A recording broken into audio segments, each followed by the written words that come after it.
Nguyễn Trần Khánh Vân, Việt Nam.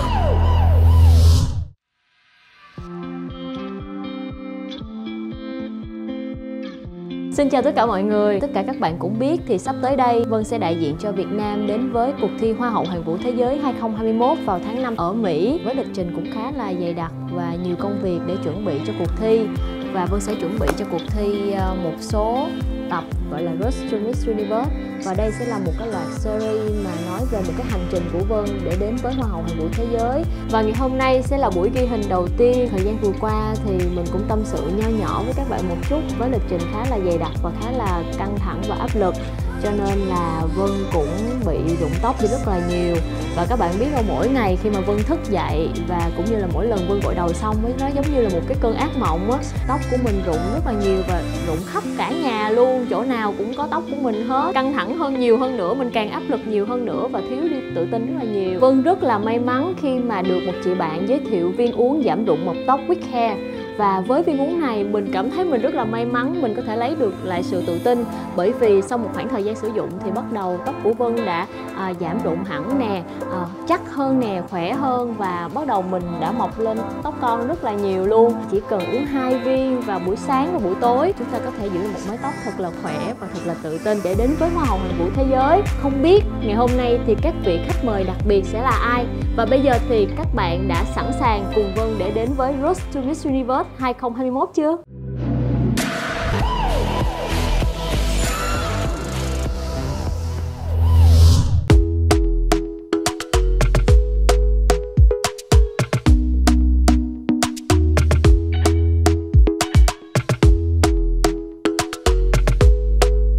Ngày hôm nay thì Vân đang có mặt tại Asiana Plaza Tân Phú và có một buổi ghi hình cùng với lại 2 khách mời rất là đặc biệt. Và bây giờ thì mình đã đến đây từ rất là sớm nhưng mà mình không có biết được là 2 vị khách mời này là ai, cho nên là bây giờ cũng khá là hồi hộp. Nhưng mà hy vọng rằng ngày hôm nay sẽ là một ngày quay thật là thuận lợi, thành công và gặp thật là nhiều may mắn.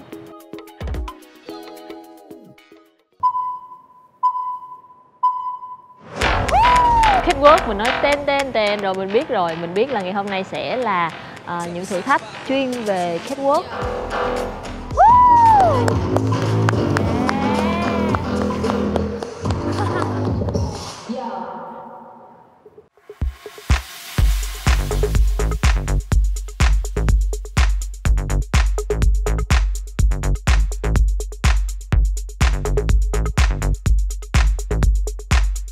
Chị Vũ Thu Phương và chị Võ Hoàng Yến để mà đến đây chia sẻ với Vân nhiều cái kinh nghiệm cũng như là những cái kỹ năng để cho hành trình đến với Hoa hậu Hoàn vũ Thế giới. Mình cảm thấy rất là hạnh phúc và rất là vui. Trên từng bước đi của Vân có sự đồng hành và hỗ trợ giúp đỡ từ 2 chị.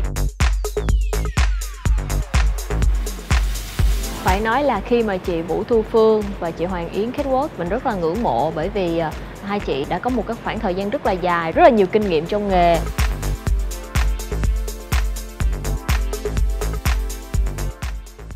Em chào 2 chị. Dạ, chị ôm luôn.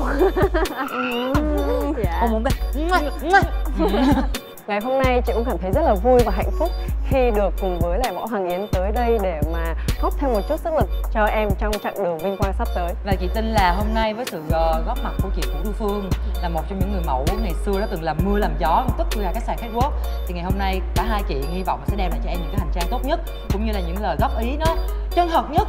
Mà đôi khi chân thật nó phải làm người ta gọi là sự thật mất lòng đó chị, thì mình nghe cho vui. Lộn vậy sự thật mất lòng đó thì mình mới nghe để mình biết được mình đang thiếu chỗ nào để mình bổ sung và mình sẽ làm hoành tráng. Mình càng quét luôn cái Miss Universe ở nước ngoài đó chị nha. Dạ, Ok, cảm ơn chị rất là nhiều. Dạ. Ngày hôm nay sẽ có những cái thử thách dành cho Vân. Đó chính là em sẽ được mô phỏng là những cái phần thi của Miss Universe. Đó là những cái trang phục dạ hội, bikini và trang phục truyền thống. Thì phần thi đầu tiên của em sẽ là phần thi bikini. Dạ, em sẽ cố gắng. Tung lên em nha. Cố gắng lên. Tung lên.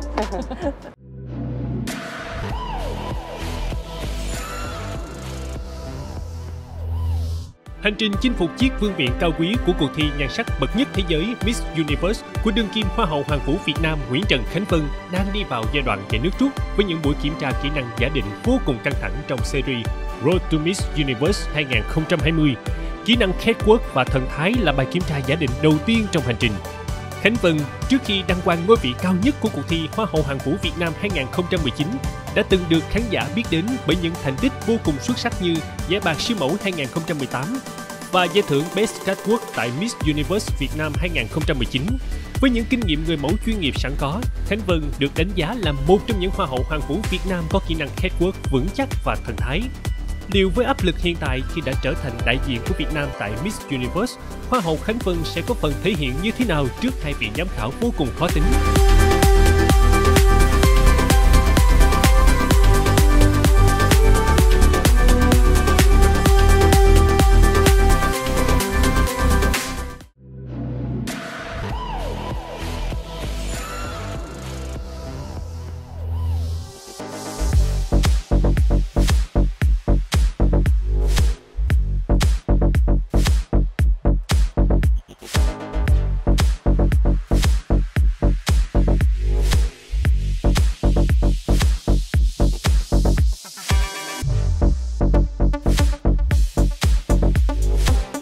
Khi mà mới bắt đầu vào á, thì lúc đó mình cũng có hơi khớp nhẹ. Sau khi bắt đầu đi được lần thứ 2 và tới lần thứ 3 thì em bắt đầu em cảm thấy thoải mái hơn và tự tin hơn. Gần như là tất cả từ khuôn mặt cho đến cái ngôn ngữ hình thể của em nó đang hơi chênh nhau. Cảm thấy là ở phần bikini này á, em nghĩ là em nên tận dụng nụ cười của mình, nhưng mà mình sẽ không cười từ đầu tới cuối. Điểm pose của em ra, em đứng như hồi nãy em đứng vào trong, em xoay ra em cười một cái. Trong quá trình em đi em không phải cười, em đi thì nó bị hơi model quá. Và chị nghĩ là trong lúc em cười á, em cười bằng miệng rất đẹp nhưng mà đừng để ánh mắt bị nhỏ quá. Tại vì nhiều khi mình cười tươi quá đó thì Võ Hoàng Yến đang nói là Khánh Vân trong quá trình ấy bớt cười lại. Vân đang vừa cười rồi lại không cười rồi lại cười thì cái khúc giao đãi đó cơ bản nó đang hơi kém duyên.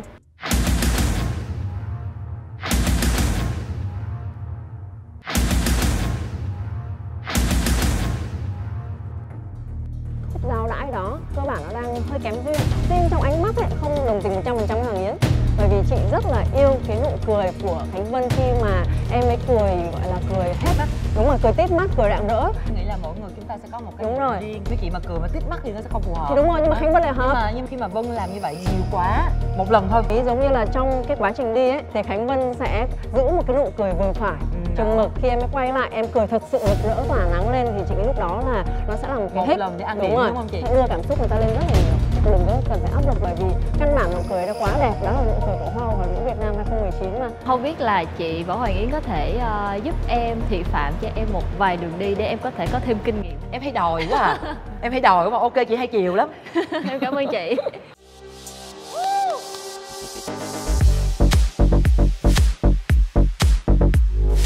Miss Universe rất là chú trọng những cô gái có thần thái hoa hậu nhưng có những bước catwalk của một siêu mẫu. Vân cần phải chú ý thêm nhiều ở bước chân của mình. Vân cần phải focus nhiều vào cái hông của mình và cái hông của mình phải đặt ở đúng cái nhịp nhạc nằm ở đó thì mới tạo được sự thu hút giám khảo. Và bên cạnh đó thì nụ cười của Vân nó phải tỏa sáng từ bên trong tỏa sáng ra và ánh mắt của Vân không được đượm buồn.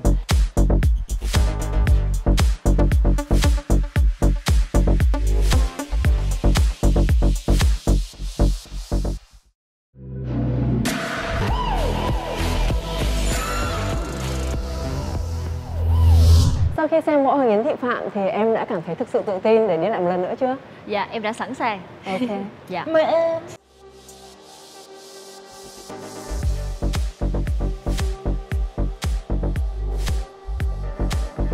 Dạ. Không, đúng rồi, không. Đúng. Dạ. Nhìn thẳng luôn, đúng rồi. Không, không. Dạ. Đúng, không. Dạ. Đó. Tiếp tục. Một bánh nữa. Đúng rồi, đúng. Nhìn cao, nhìn sâu. Dạ, đẹp. Rồi, xoay nhìn nè, từ từ chậm Dạ. Đúng rồi, đó. Quay lại cái nè, quay lại 2, 3, xoay. Đúng. Chặt không vô không. Đúng. Rồi.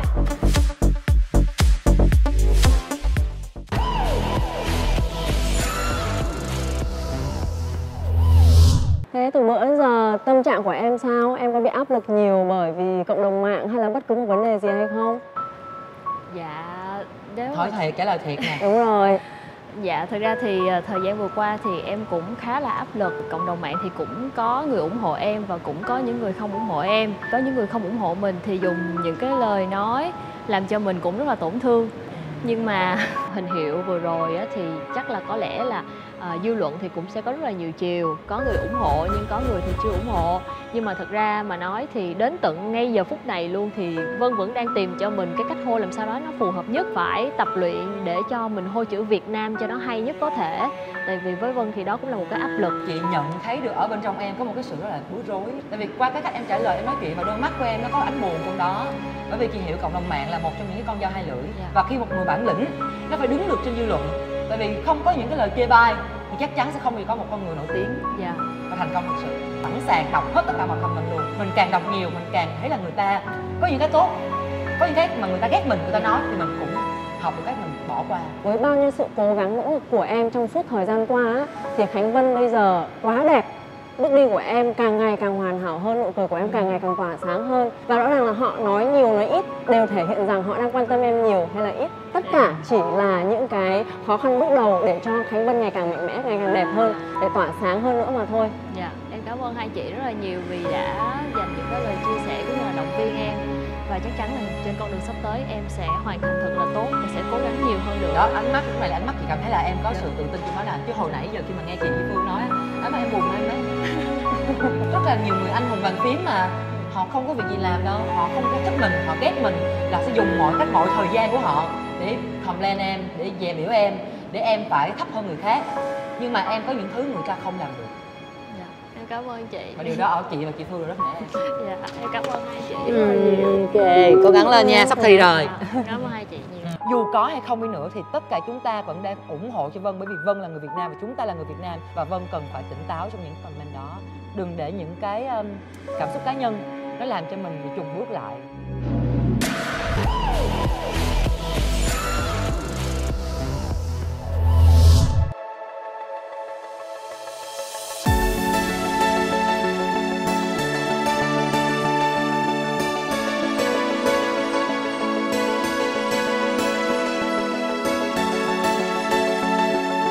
Bộ đầu tiên thì thật sự phải nói là rất là gây khó khăn rất là nhiều. Tại vì đầm bay và Vân chưa có cái thời gian để mà mình có thể hiểu được bộ đồ và mình tìm ra được cái cách nào đó để mà xoay hay cách nào đó diễn cho nó hợp lý. Phần này thì chị mới nhận xét với em là em đi phần dạ hội có vẻ như là không có phù hợp với lại cái tinh thần của tất cả mọi người mong muốn cho lắm. Nó bị hiền quá, nó bị rất là hiền. Và cái cần của em bị thiếu chỗ là ánh mắt của em á, nó không có đủ lực. Và khi mà chị nghĩ là em diễn em phải về tập thêm, để mà làm sao em phải nâng được cái cung chân mày em lên á, để mà em nó phải ra thần thái nè. Tại vì dạ hội nó không phải như bikini nữa. Nó phải dùng, mình không phải là cười tung toe toét hoài như bikini, không phải là đi chặt chém như bikini được. Nhưng mà nó phải nội lực bên trong, cái sang bên trong phát ra ngoài. Vẫn là đánh hông, vẫn là kiểm soát vai, em đánh hông mạnh hơn, em xéo chân qua nhiều hơn thì cái váy của em nó sẽ bung ra, nó bay đẹp hơn. Còn bây giờ là rón rén quá. Sau màn trình diễn vừa rồi của Khánh Vân thì Phương vẫn cảm thấy rằng có lẽ là bộ trang phục không phù hợp với Vân lắm. Bây giờ chị muốn em thoải mái ra thi, nhưng mà là một cuộc dạo chơi của mình giống như mình diễn cho mọi người chị em xem vậy đó, chứ đừng có đặt nặng quá tâm lý vô đó, em sẽ bị gồng liền. Lướt lên, thoải mái lên nè. Dạ. Đó, thoải mái lên em. Đàn bà lên em. Sâu ánh mắt hơn. Đó, thoải mái. Tâm lý có gặp một cái sự cố thì cũng thoải mái nè. Đó. Đúng rồi. Đó. Đúng ánh rồi. mắt là có lực riêng lực vô. Sâu ánh mắt vào. Đó. Dạ. Đó. Lướt lên nè, lướt nhiều lên. Xả cái chân dài ra. Thì em cảm thấy là Vân Anh chờ chúng ta. Với là đúng rồi chị, chờ mình cổ vũ, đúng rồi, chờ mình bơm năng lượng, nhưng mà đi thi đâu có ai bơm năng lượng cho mình được.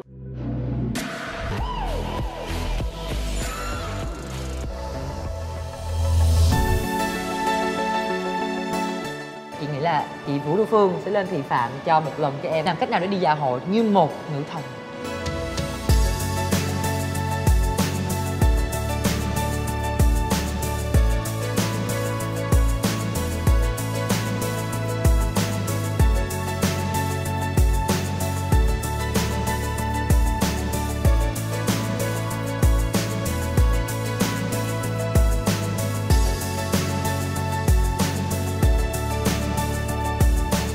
Vân, khi mà Vân ngồi ở dưới cùng với lại chị Võ Hoàng Yến và được chị Vũ Thu Phương thị phạm á, chị Võ Hoàng Yến có nói với Vân là chị Yến rất là thích Vân mặc những cái đầm tôn dáng, ôm body.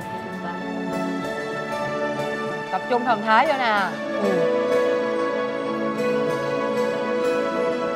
Dạ. tập trung thần thái vô. Chậm từ từ, khúc đó từ từ cũng được đó. Và cũng không cần thiết là phải lộ quá nhiều hay là bung tà quá nhiều, nên là mình phải tính toán thật là kỹ để mà lựa chọn một cái bộ trang phục thật là phù hợp cho bán kết và chung kết của Hoa hậu Hoàn vũ thế giới. Rồi cúi cầm nhẹ, đúng rồi đó, đúng rồi đó, đúng rồi đó, được đó, đó một cái đăng là điểm rồi, rồi đó được, rồi. Em nghĩ là do áp lực của cái vương miện Đúng rồi. Hoặc em cộng đồng mạng, tất cả mọi thứ dồn vào Vân quá nhiều. Và chị nghĩ rằng là đó là cái giá. Đó là cái giá của cái việc mà đội lên trên mình một cái vương miện cao quý đến như thế. Thì cái bản lĩnh, đúng rồi, bạn cần phải có bản lĩnh. Tôi nghĩ rằng Khánh Vân thừa sức, chỉ có điều là cần cho em thêm chút thời gian nữa.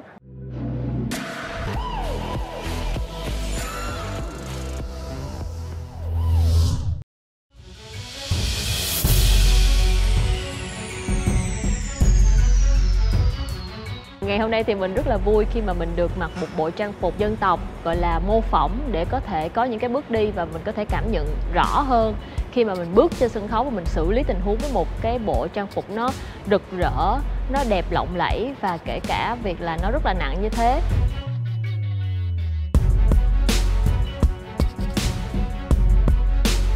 Mình phải biết tiết chế lại thì mình nghĩ là mình phải tập luyện rất là nhiều và tới lúc đó là mình có thể biết mình sẽ xử lý tình huống như thế nào.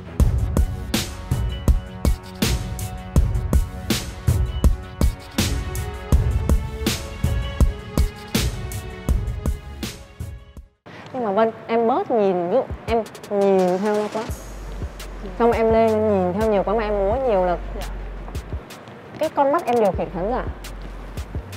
Yes, nhìn đúng rồi, đúng rồi. Yes, đúng rồi. Đúng rồi. Đúng rồi. Em mở ra em nở một nụ cười không? Là giống như tinh thần là một người Việt Nam rất luôn yêu thương mọi người. Đó, mở ra một nụ cười đó. Xong em khép đóng vô lại. Nhưng mà quan trọng ánh mắt nhất của mình là luôn luôn phải gửi đến cái thần thái và mình phải chắc chắn mình làm cái gì. Mình diễn ở đó mình phải làm ánh mắt mình ở đâu. Đúng không? Mình chuyển qua đây nó phải như thế nào. Đó. Và quan trọng hơn hết đó là sự kiêu hãnh.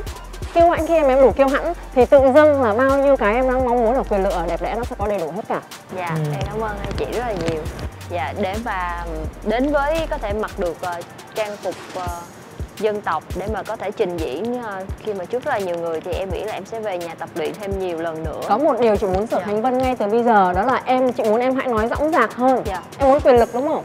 Thế thì em hãy truyền đạt để cho cái người đang nghe em, họ sẽ nghe rõ hơn tiếng em nói, rõ hơn mục đích của em mong muốn. Đó cũng là đang thể hiện cái sức mạnh của em, cái năng lượng từ bên trong của em ra. Tại sao hôm nay lại nói nhỏ nhẹ, rón rén nhiều thế? Trong khi hai chị thì cứ... Hai chị hiền lắm. Không phải, ở đây là mình nãy giờ mình cứ nói rất là nhiều, nói rất là lớn, giống như là mình đang ăn hiếp con nhỏ nhưng đâu phải đâu. Dạ không à, bây giờ em sẽ nói rất là lớn à. Dạ, rồi. em sẽ về và tập luyện nhiều hơn nữa để mà có thể trình diễn bộ trang phục dân tộc thật là tốt. Và em nghĩ là sẽ là tìm một cách nào đó để mà mình đưa ra một cái đường dây, mình sẽ tính toán thật là kỹ và mỗi cái bước đi cũng như là cái cách diễn tả và thể hiện thì nó phải tinh tế, mà dù không cần phải làm quá lố nhưng mà mình phải làm sao cho nó quyến rũ và nó có cái sự thu hút khán giả. Ngày hôm nay thì lại một lần nữa em cảm ơn hai chị rất là nhiều. Hai chị đã luôn yêu thương và ủng hộ em, giúp đỡ cho em, chưa bao giờ từ chối em điều gì hết, và sẵn sàng la em khi em chưa thực sự đúng, và lúc nào cũng cổ vũ em khi mà em đang cố gắng làm một cái điều gì đó. Thì hôm nay một lần nữa thì em gửi lời cảm ơn đến hai chị rất là nhiều trong buổi gặp gỡ ngày hôm nay. Thì tin là với sự nỗ lực của em cũng như là với sự hỗ trợ của ekip thì chắc chắn Khánh Vân khi mà đợi đến ngày bước ra đấu trường nhan sắc quốc tế, Khánh Vân sẽ là một con người hoàn toàn khác. Và hãy chứng minh cho tất cả những người ai mà đang có ý định, ý muốn hạ bệ em, họ hoàn toàn sai và họ không có khả năng làm điều đó. Em cảm ơn chị. Cố lên em, chị tin là em sẽ làm được và em sẽ mang về vinh quang cho Việt Nam nhiều hơn nữa. Nên cảm ơn hai chị rất là nhiều.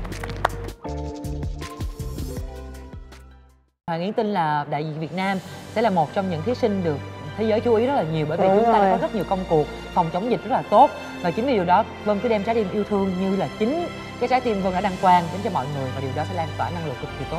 Vân biết là đôi khi có một số bạn có thể là vẫn chưa ủng hộ cho Vân, nhưng mà Vân rất là hy vọng rằng trong cái hành trình đến với Hoa hậu Hoàn vũ thế giới của Vân thì vẫn luôn sẽ có một cái sự nhìn nhận cũng như là yêu thương. Đến ngày hôm nay thì Vân không chỉ là đại diện Vân đi thi chỉ dành riêng cho Vân, cho bản thân của Vân, mà Vân dành điều này Vân đã cố gắng rất là nhiều để mà tự hào hô hai tiếng Việt Nam và mang sách Việt Nam đến với đấu trường nhan sắc lớn nhất hành tinh, đó chính là Hoa hậu Hoàn vũ thế giới.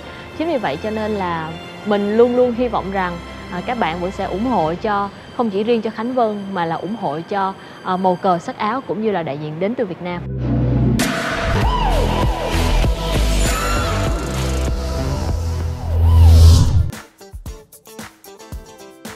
Sau khi mà hoàn thành xong tập quay đầu tiên của Road to Miss Universe thì bây giờ Vân sẽ đến với Denko Luxury để mà có thể chăm sóc da, lấy lại vẻ tự tin cũng như là một làn da thật là hoàn hảo. Dạ, em chào chị. Dạ, hồi nãy giờ thì em có xem qua một số các liệu trình.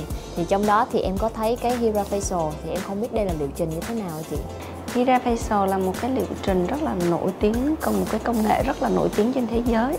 Cái này là nó sẽ hút sạch các cái chất cặn bã ở bên dưới da để nó làm sạch sâu á, và rất là thích hợp với những người mà nổi tiếng giống như em là phải make up thường xuyên. Thì mình tẩy trang bình thường hay là ngay cả khi mà mình đi spa mình tẩy tế bào chết bình thường nó cũng không thể nào sạch sâu được. Hira Facial nó sẽ đào thải độc tố, nó kích hoạt hệ bạch huyết để đào thải độc tố toàn cơ thể. Có nghĩa là bây giờ mình sẽ lên bắt đầu liệu trình ha, để cho Vân cảm nhận cái tại sao nãy giờ chị lại quảng cáo về nó nhiều giống như vậy. Mình phải cảm nhận thực tế là cái da của mình sau khi làm nó sẽ được những cái gì và như thế nào. Và chắc chắn sẽ rất là thích. Dạ, em cảm ơn chị. Sau khi mình làm sạch da rồi thì đây là bước đầu tiên của cái công nghệ Hira Facial. Cái công nghệ Hira Facial thì cái bước đầu tiên của nó là nó sử dụng Hira Fill để nó lấy sạch các cái chất cặn bã. Mình làm bước thứ hai này Vân, là cái bước thứ hai này nó sẽ cái sản phẩm này nó sẽ mình đưa vào cái lỗ chân lông của mình để nó mở to cái lỗ chân lông ra. Để cái tác dụng của nó là lát nữa cái đầu Hira Fill tiếp tục nó sẽ hút sạch thêm một lần nữa các cái chất cặn bã ở bên dưới da. Thấy hút rất là sâu. Vậy là sau này mỗi khi mà make up nhiều thì em sẽ làm cái liệu trình này thì nó sẽ tốt cho một da. tháng mình làm được một lần, đó là công nghệ hữu hiệu cho em đó. Khi mà Vân sử dụng công nghệ Hira Facial thì mình cảm thấy wow, đây là một trong những cái công nghệ mà vô cùng tuyệt vời. Bởi vì với một cái lịch trình rất là dày đặc và da của mình thì hầu như là make up mỗi ngày, thì khi mà mình làm cái liệu trình Hira Facial thì giống như là làn da của mình được tươi mới trở lại và rất là sạch từ sâu bên trong. Vân đã thực sự sẵn sàng cho chặng tiếp theo của Road to Miss Universe. Đón xem Road to Miss Universe 2020 được phát sóng vào lúc 20 giờ thứ Bảy hàng tuần trên kênh YouTube Miss Universe Việt Nam và 12 giờ Chủ nhật hàng tuần trên ứng dụng VN.